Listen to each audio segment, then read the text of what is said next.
کیونکہ وہ زیادہ عمر میں زیادہ گناہ کریں گے۔ اب ان کی دوسری حماقت کا ذکر ہے، وہ یہ کہ یہ لوگ عذاب سے بچنے کے لیے عذاب لانے والے فرشتے حضرت جبریل علیہ السلام کے دشمن ہیں۔ تو ان بیوقوفوں کو یہ خبر نہیں کہ اس دشمنی سے عذاب گھٹے گا نہیں بلکہ اور زیادہ بڑھے گا، کیونکہ اللہ تعالیٰ کے جو دوست ہیں، جو اللہ والے ہیں، ان کی جو مخالفت ہے وہ عذاب کا باعث ہوتی ہے۔ پچھلی آیتوں میں یہود سے کہا گیا تھا کہ توریت کے علاوہ اور باقی آسمانی کتابوں پر بھی ایمان لاؤ۔ وہ جواب دیتے تھے کہ ہم توریت اس لیے مانتے ہیں کہ بلا واسطہ رب کی طرف سے حضرت موسیٰ علیہ السلام کو ملی، اور یہ قرآن جبریل علیہ السلام کے واسطے سے نازل ہوتا ہے، اور یہ جبریل جو ہے یہ ہمارے سخت دشمن ہے کہ ہم نہیں چاہتے کہ دشمن کا احسان اٹھائیں، کہ اس کے لائے ہوئے قرآن کو ہم مانیں۔ پچھلے آیت میں ارشاد ہوا تھا کہ بنی اسرائیل انبیاء کے دشمن، آسمانی کتابوں کے دشمن، اپنی موت کے دشمن۔ اب فرمایا جا رہا ہے کہ یہ تو بغیر دیکھے ہوئے حضرت جبریل علیہ السلام کے دشمن ہیں، کہ قرآن کو صرف اس لیے نہیں مانتے کہ یہ حضرت جبریل علیہ السلام جو ہیں وہ لے کے آئے تھے۔ تو اے مسلمانوں، اگر یہ تمہارے دشمن ہیں تو پھر ان سے کیا بعید ہے؟ ان آیات کا جو شان نزول ہے وہ یہ ہے کہ جب حضور نبی کریم صلی اللہ علیہ وسلم ہجرت فرما کر مدینہ منورہ تشریف لائے تو فدق کے ایک یہود کی جماعت اپنے سردار عبداللہ ابن سوریہ کو لے کر امتحان کی غرض سے نبی کریم صلی اللہ علیہ وسلم کی خدمت اقدس میں حاضر ہوئی۔ ابن سوریہ بولا کہ ہماری کتابوں میں نبی آخر الزمان صلی اللہ علیہ وسلم کی چند علامتیں لکھی ہیں، ہم چاہتے ہیں کہ وہ علامات دیکھیں۔ تو فرمایا کہ تحقیق کر لو۔ وہ بولا بتائیے کہ آپ کے سونے کا کیا حال ہے؟ فرمایا کہ ہماری آنکھیں سوتی ہیں، دل بیدار رہتا ہے۔ تو اس نے کہا آپ نے سچ کہا، آخری نبی کی یہی علامت ہے۔ پھر ابن سوریہ بولا اچھا چند باتیں دریافت کرتا ہوں جن کو نبی کے سوا کوئی نہیں جانتا۔ تو پیارا کریم صلی اللہ علیہ وسلم نے فرمایا کہ پوچھا کہ کیا وجہ ہے کہ کبھی بچہ ماں کے ہم شکل ہوتا ہے اور کبھی باپ کے؟ تو پیارا کریم صلی اللہ علیہ وسلم نے فرمایا کہ بچہ ماں اور باپ دونوں کی منی سے بنتا ہے، مگر ان میں سے جس کی منی اوپر رہے یا جس کی منی رحم میں پہلے داخل ہو یا جس کی منی زیادہ اور غالب ہو تو پھر بچہ جو ہے وہ اسی کی شکل پر پیدا ہوتا ہے۔ تو ابن سوریہ بولا کہ بہت ٹھیک جواب دیا آپ نے۔ پھر پوچھا اس نے کہ بتائیے کہ بچے کا کون سا عضو ماں کی منی سے بنتا ہے اور کون سا عضو باپ کی منی سے؟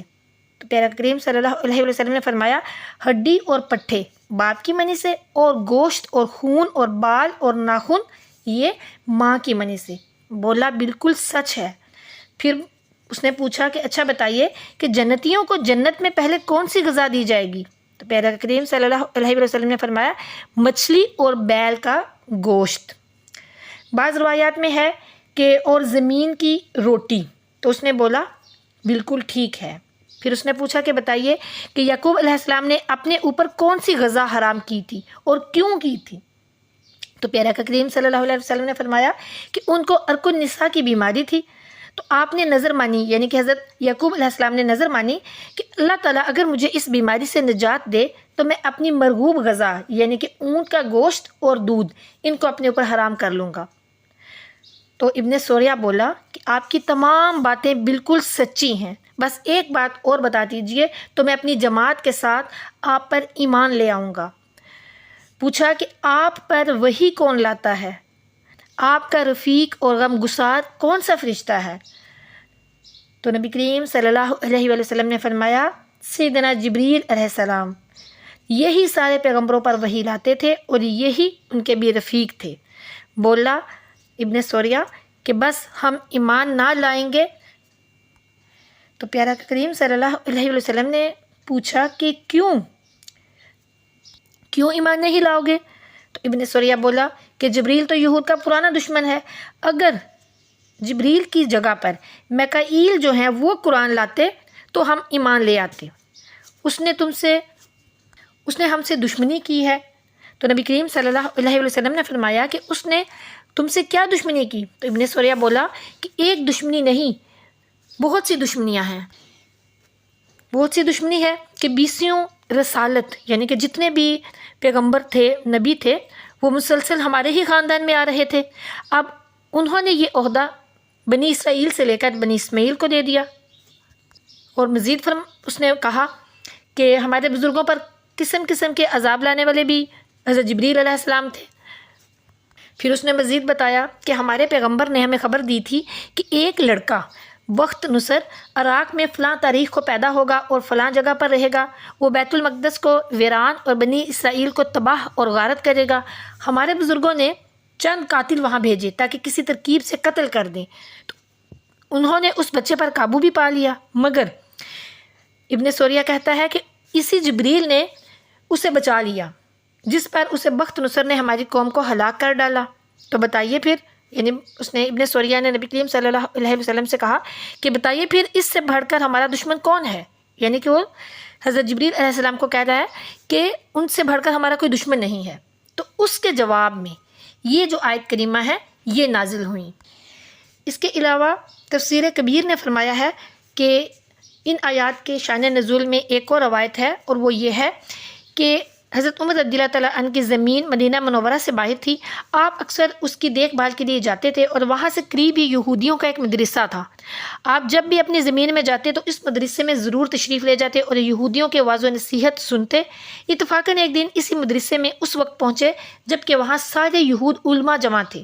سب نے کہا مرحبا، ہم آپ سے بہت محبت کرتے ہیں اور غالباً آپ بھی ہم سے محبت رکھتے ہیں، کیونکہ آپ کے سوا اور کوئی صحابی ہمارے مدرسے میں نہیں آتا۔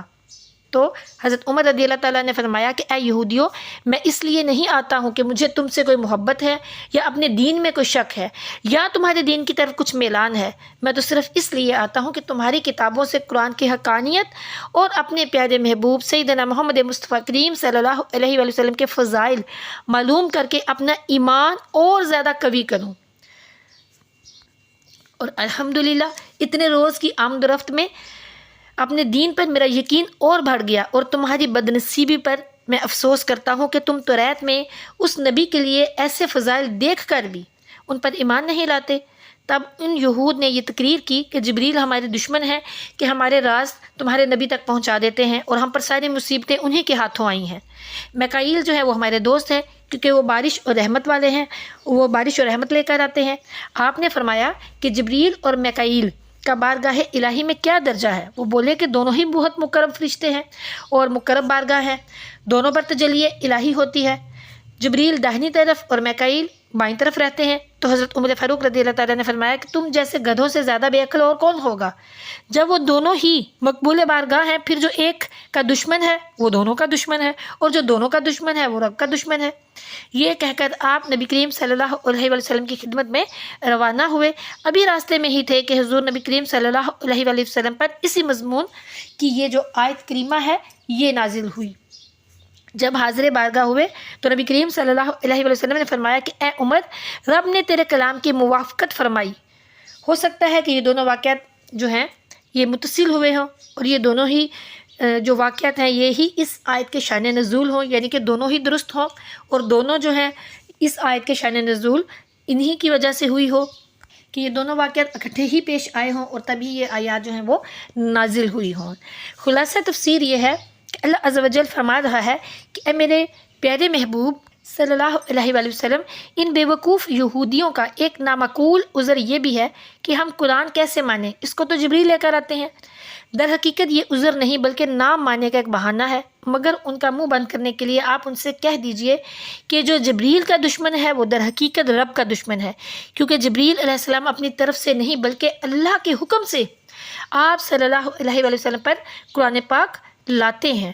ان سے ناراضی رب کے حکم سے ناراضی ہے۔ ان کو چاہیے تھا کہ جبریل علیہ السلام کا احسان مانتے، کیونکہ وہ ایک ایسی کتاب لائے ہیں جو کہ اگلی کتابوں کو سچا کرتی ہے اور سب کو ہر طرح کی ہدایت دیتی ہے۔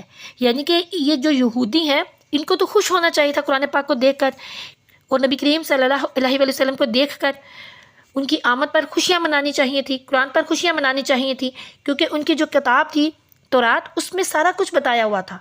تو ان کو یہ خوش ہونا چاہیے تھا کہ ہماری کتاب سچی ہے اور تمام نشانیاں پوری ہو گئی ہیں، لیکن انہوں نے ضد اور ہٹ درمی اور سرکشی کی اور وہ منکر ہو گئے۔ ان کی مثال اس طرح ہے، بلکہ اس اندھے کی طرح ہے کہ کنویں میں گر رہا تھا، کسی آنکھ والے نے ترس کھا کر اسے وہاں سے ہٹا دیا۔ وہ اندھا بجائے شکر گزار ہونے کے الٹا گالیاں دینا شروع کر دے کہ تو نے میرا ہاتھ کیوں پکڑا، اور ضد میں آ کر کنویں میں چھلانگ لگا دے۔ اس نے اپنا ہی نقصان کیا، بچانے والے کا تو کچھ نہیں بگڑا۔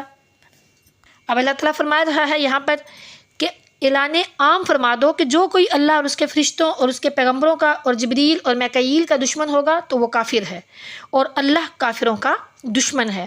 انہوں نے بہت سے کفر کر ڈالے، خدا کے فعل پر اعتراض کیا، اس کے خاص بندوں کو دشمن جانا۔ جبریل علیہ السلام جو کہ فرشتوں کے سردار اور حاضر باش دربار ہے، ان سے مقابلے کی ٹھانی تو الٹے مصیبت میں گرفتار ہوئے کہ اللہ کے دشمنوں کی فہرست میں ان کا نام آ گیا۔ اب ان آیات سے ہمیں کیا فائدے حاصل ہوتے ہیں؟ ایک تو یہ کہ اللہ سے عداوت سارے محکمہ ربانی بلکہ خود رب تعالیٰ سے عداوت ہے، جس کا نتیجہ کیا ہے؟ خود اپنی ہلاکت۔ نبی کے لیے علم غیب ضروری ہے۔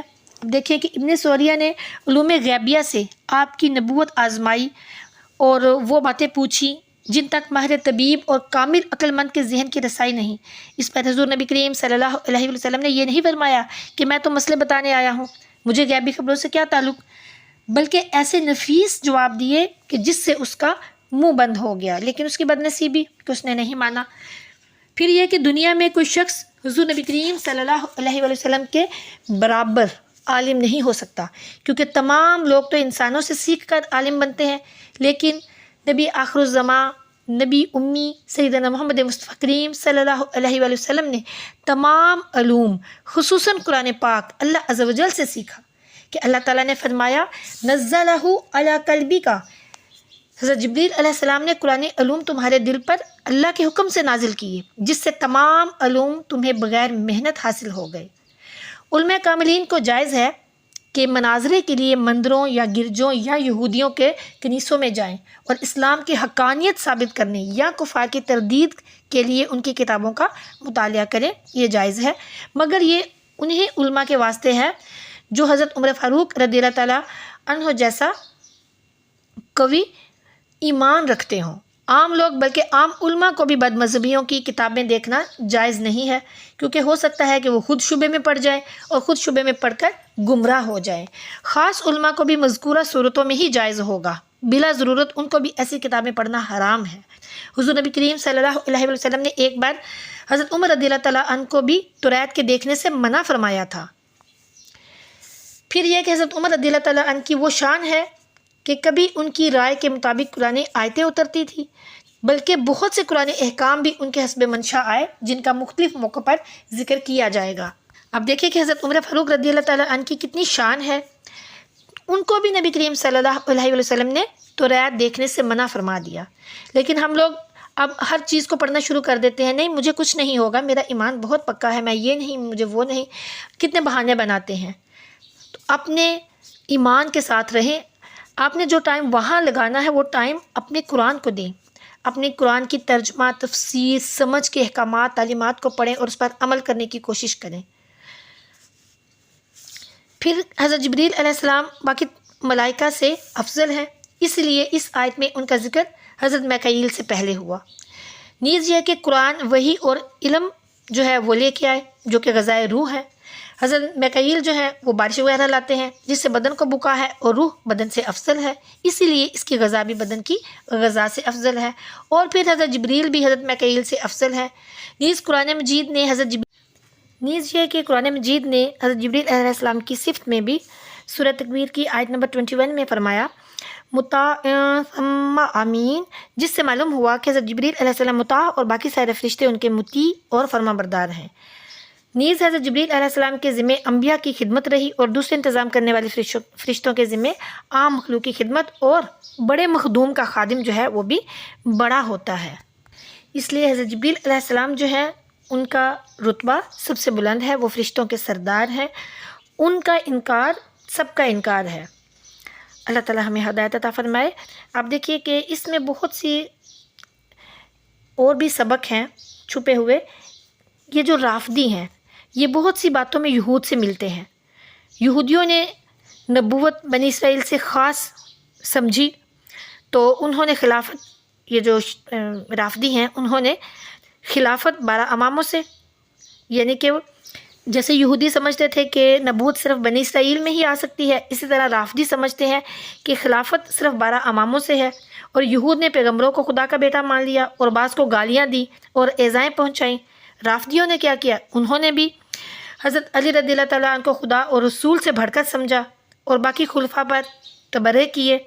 عام رافضی حضرت علی کو حضور نبی کریم صلی اللہ علیہ وسلم سے افضل سمجھتے ہیں۔ پھر یہودی کہتے کہ حضرت جبریل علیہ السلام نے نبوت جو ہے وہ بنی اسماعیل کو دے دی، بنی اسرائیل کو ملنی تھی، تو رافضی بھی یہی کہتے ہیں، یعنی کہ وہ کہتے ہیں کہ وہی تو حضرت علی رضی اللہ تعالیٰ عنہ کو ملنی تھی، لیکن حضرت جبریل علیہ السلام جو ہیں وہ غلطی سے نبی کریم صلی اللہ علیہ وسلم کو دے گئے ہیں، نعوذ باللہ۔ تو یہودی بھی دعویٰ کرتے تھے کہ فرشتے آپس میں ایک دوسرے کے دشمن ہیں، رافضی بھی یہی دعویٰ کرتے ہیں کہ خلفائے راشدین ایک دوسرے کے دشمن تھے، حالانکہ ایسا کچھ بھی نہیں ہے۔ جیسے کہ ایک جبریل علیہ السلام سے دشمنی سارے ملائکہ رب سے دشمنی ہے، ایسے ہی ایک صحابی رسول صلی اللہ علیہ وسلم سے دشمنی اللہ سے دشمنی ہے۔ اس سے معلوم ہوا کہ انبیاء کرام علیہ السلام اور فرشتوں سے دشمنی کفر اور غضب الہی کا سبب ہے، اور محبوبان حق سے دشمنی اللہ عز و جل سے ہی دشمنی کرنا ہے۔ حضرت جبریل علیہ السلام انبیاء کرام علیہ السلام کے خادم ہیں، ان کا دشمن اللہ کا دشمن ہے۔ یہ بھی معلوم ہوا کہ فرشتے سے عداوت سارے فرشتوں سے، یعنی ایک فرشتے سے عداوت ہے تو سارے فرشتوں سے عداوت ہے، تو اسی طرح ایک نبی سے عداوت ہے تو سب سے عداوت، اور اولیاء اعظم سے جو عداوت رکھنے کا حال بھی یہی ہے۔ ابو ہریرہ رضی اللہ تعالیٰ عنہ سے روایت ہے کہ نبی کریم صلی اللہ علیہ وسلم نے فرمایا کہ اللہ تعالیٰ نے فرمایا جو میرے کسی ولی سے دشمنی کرے اس سے میں نے لڑائی کا اعلان کر دیا۔ اب دیکھیں کہ جو اولیاء کرام کے بارے میں اپنی زبانیں دراز کرتے ہیں، تو اولیاء کرام کون ہیں؟ اللہ کے دوست ہیں، محبوب ہیں، تو جو ان کے بارے میں اپنی زبانیں دراز کرتے ہیں تو پھر ان کے بارے میں کیا کہا جا سکتا ہے کہ جو اولیاء کرام کی گستاخی کرتے ہیں، ان کی نافرمانی کرتے ہیں، ان کے بارے میں زبانیں دراز کرتے ہیں، در حقیقت وہ کیا کر رہے ہیں؟ وہ اللہ تعالیٰ کے ساتھ دشمنی لے رہے ہیں، اللہ تعالیٰ کے ساتھ ان کی یہ عداوت ہے۔ یہ اعلان تو اللہ تعالیٰ نے خود ہی فرما دیا، جو میرے ولی سے دشمنی کرے گا تو میں بھی اس کے ساتھ لڑائی اور دشمنی کا اعلان کرتا ہوں۔ اللہ تعالیٰ ہمیں اپنے محبوبوں کی محبت عطا فرمائے، صحابہ کرام کی محبت عطا فرمائے، اہل بیت کی محبت عطا فرمائے، اور پیارے کریم صلی اللہ علیہ وسلم کی تعلیمات پر عمل کرنے کی توفیق عطا فرمائے۔ آمین ثم آمین۔